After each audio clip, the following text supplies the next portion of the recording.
সুপ্রিয় দর্শক, শুরু হয়ে গেছে আমাদের মাঠে কন্দ পেঁয়াজ বা হালি পেঁয়াজ লাগানোর মৌসুম।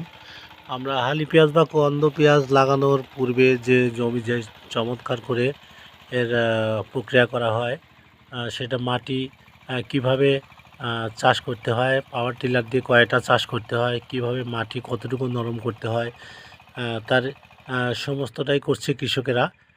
দেখুন, ঘন কুয়াশার মধ্যে হলেও প্রচণ্ড শীতের মধ্যেও কৃষকেরা কি চমৎকার করে যে জমি চাষ করছে এই হালি পেঁয়াজ বা কন্দ পেঁয়াজ লাগানোর জন্য।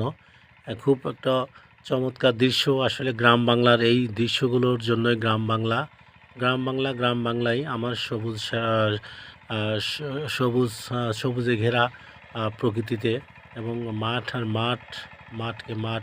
হালি পেঁয়াজ লাগানোর যে চেষ্টা চলছে, এটা দেখতে খুবই চমৎকার লাগছে। এটা আমার গ্রাম বাংলার আসল রূপ বৈচিত্র্য এবং কৃষকদের ফসল।